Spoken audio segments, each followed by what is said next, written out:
Richard operates a band, the car humming.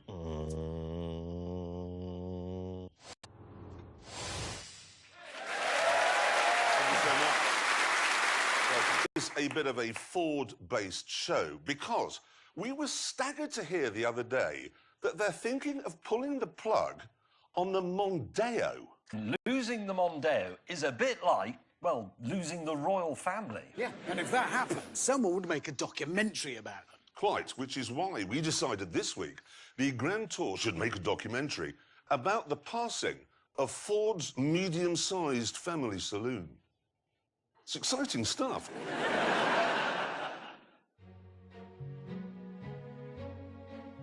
The Mondeo story actually begins way back when the world was black and white. With this, the Ford Cortina. This is Genesis, the first chapter in easily the most important book in British motoring history. It came along in 1962, and apart from the CND rear lights, it was nothing special. It wasn't revolutionary like the Mini, it was just an ordinary family saloon. Ford therefore decided that to put it on the map, they'd mount an assault on the world's racetracks, which meant creating a high-performance version, the world's first ever fast Ford. And this is what they came up with.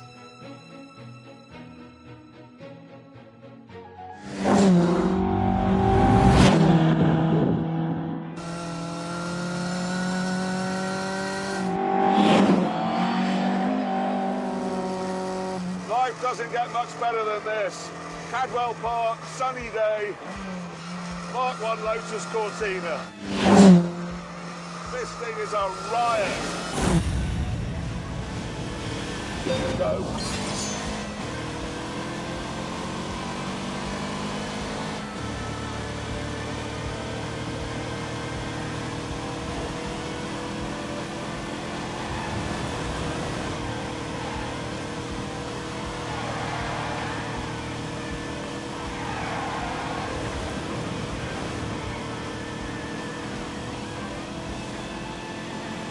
Can they go a bit faster?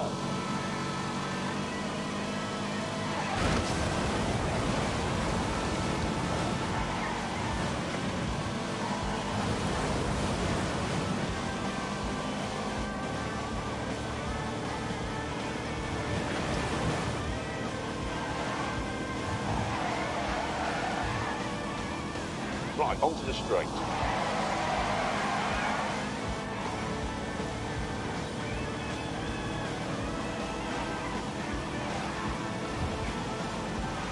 Savage acceleration.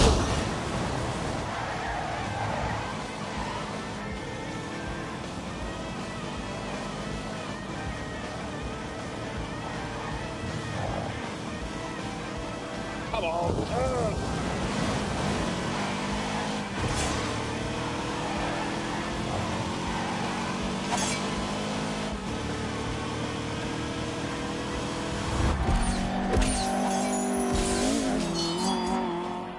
It had a revolutionary twin-cam 1.6-litre engine, which sounds like a murder of mad bees. It revved like hell, all the way to 8,000 RPM, and produced 105 horsepower.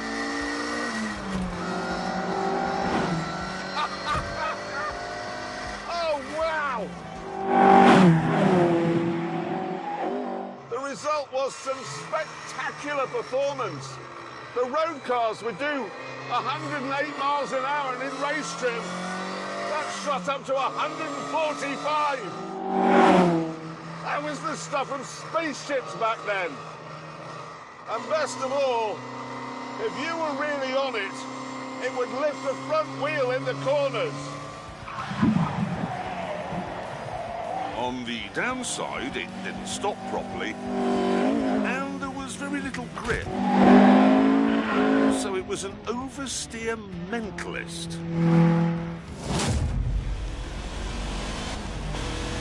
Go.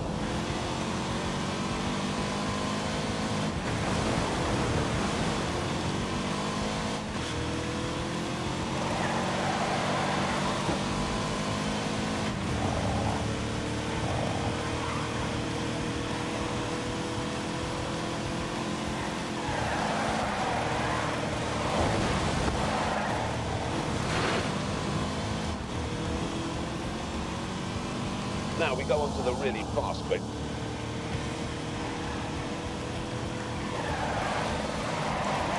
Fast! Oh, dearie me.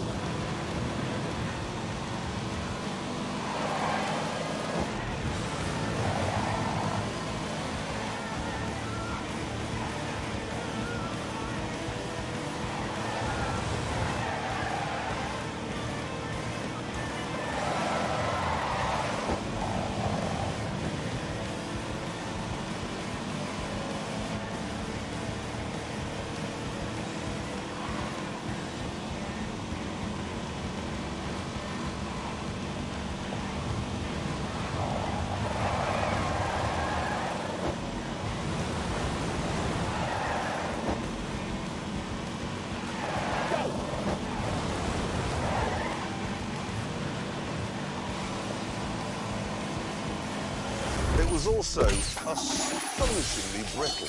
Autocar magazine ran one for a year, 29,000 miles, and in that time, it needed 6 rear axles and 3 sets of rear suspension, and probably a whole load of new half shaft as well, because they were made from chocolate. But it didn't matter, because the Lotus Cortina wasn't designed to last a lifetime. It was designed to last about 40 minutes, because that is how long a race lasted. Back in the early 60s, saloon car racing in Britain was just about the most exciting motorsport the world had ever seen.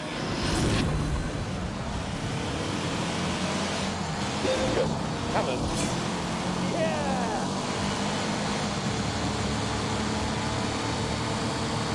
Coming close.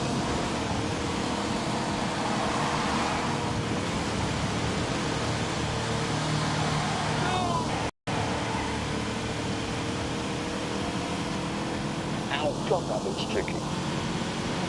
Ow, ow!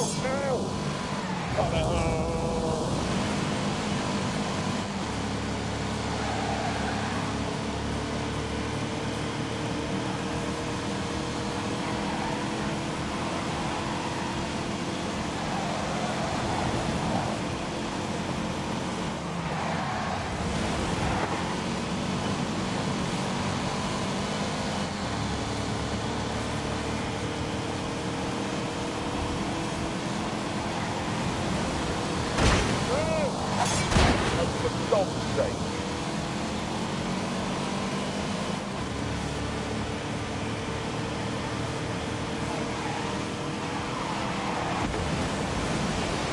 Oh, no.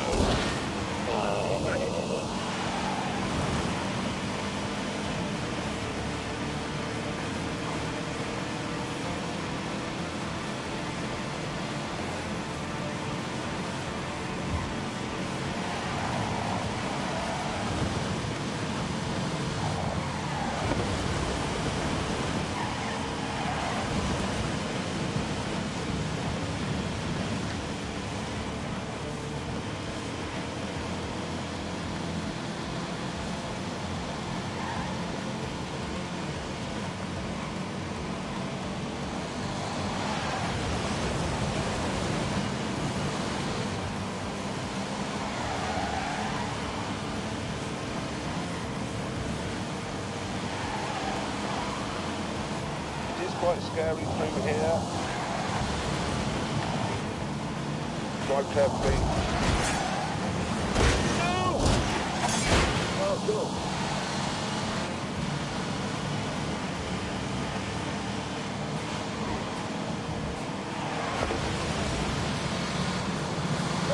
Yeah. Sorry, that was not on purpose.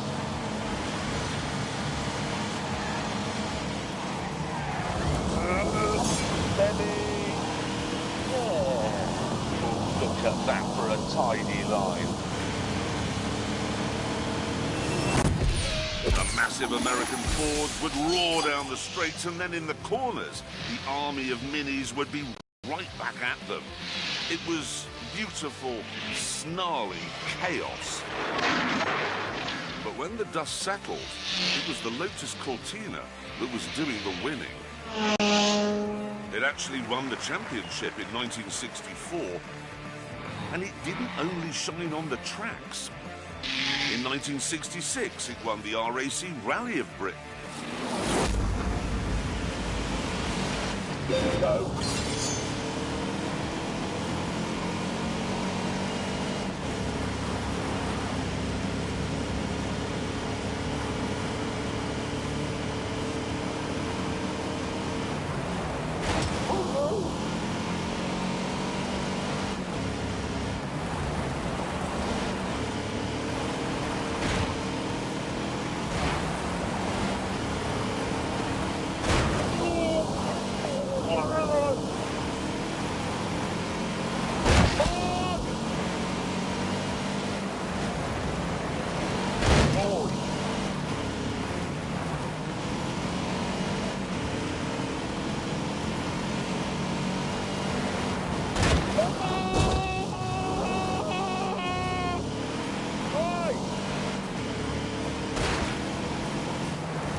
That'll do.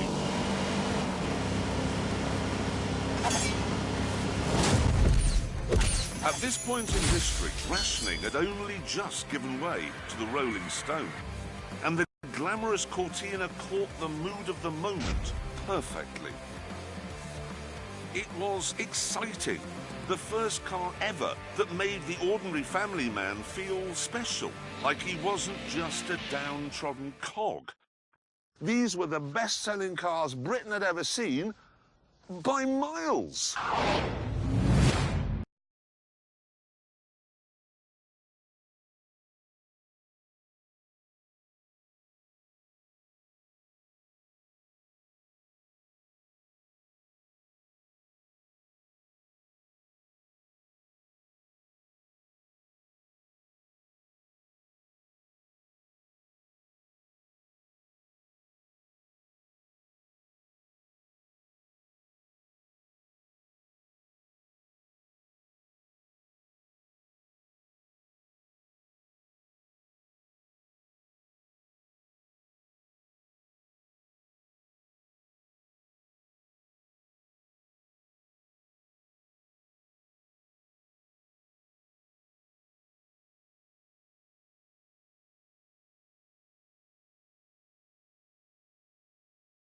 I can still remember now, vividly, how I felt. My knees actually buckled.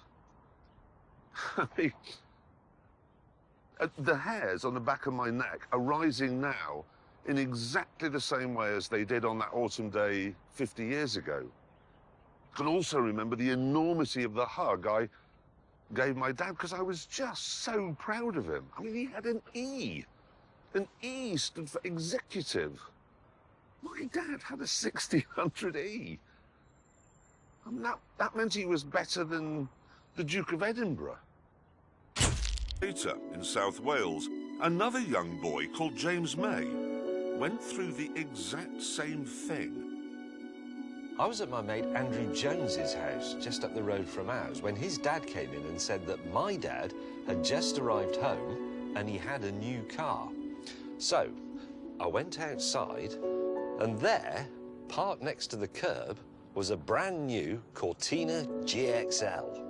And I thought, well, that can't be my dad's new car.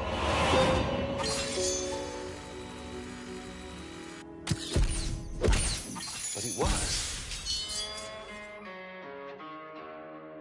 This was the all-new Mark III Cortina. And because it was the GXL model, it had chrome strips on the grille and a vinyl roof and 4 auxiliary dials that were angled towards the driver. It also had something called a rev counter, and I'd never seen one of those before. But when I looked at it, I suddenly became aware that my body could produce semen. Unfortunately, not all children in Britain were as fortunate as James and me, because some of them were born in Birmingham.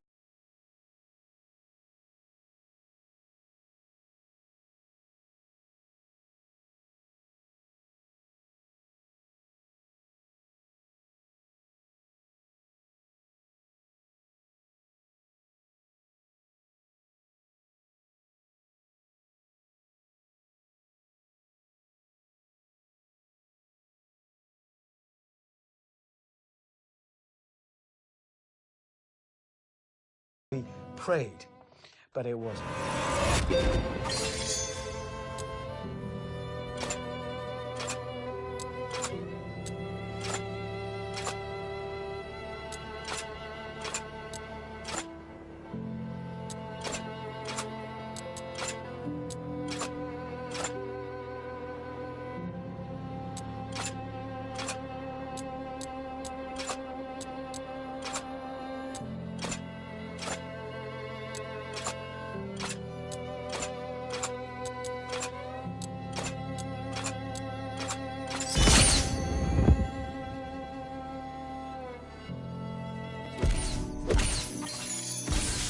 What it was a shoulder-sagging bag of disappointment called the Austin Allegro Estate. It doesn't even have 4 doors. What was my father thinking? Why did he do that to us? I fell to my childish knees, threw my head back, and I howled at the sky. Because my dad had the GXL, he got the brake servo and the alternator as standard. I'm sorry to keep banging on about this GXL thing, but my mate Lonnie, his dad only had an XL, so he was scum. Away! Get up.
Danger. Oh no! Oh no.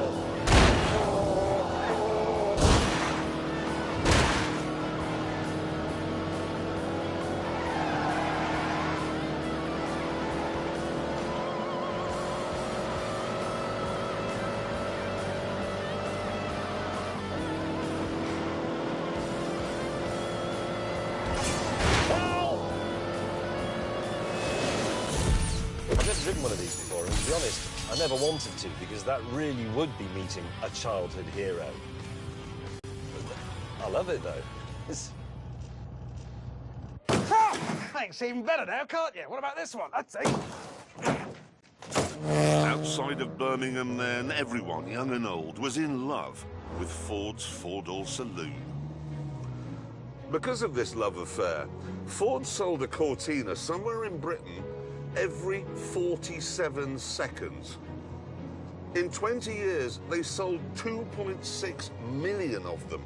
And let me put it this way, British Leyland took twice as long as that to sell half as many Minis.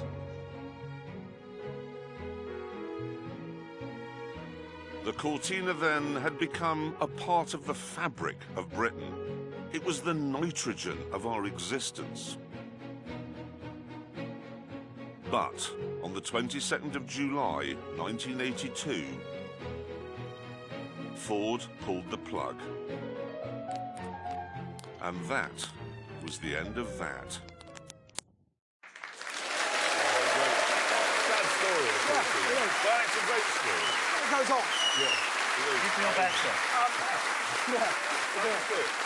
Ford didn't give up on the idea of a multi-million selling medium-sized family saloon. They came up with a replacement. It was called the Sierra. Here is a picture of it. And to begin with, it was a bit of a lemon. It was. When it came out, everybody said they hated its kind of futuristic aerodynamic shape. They said it looked horrid, like a jelly mould.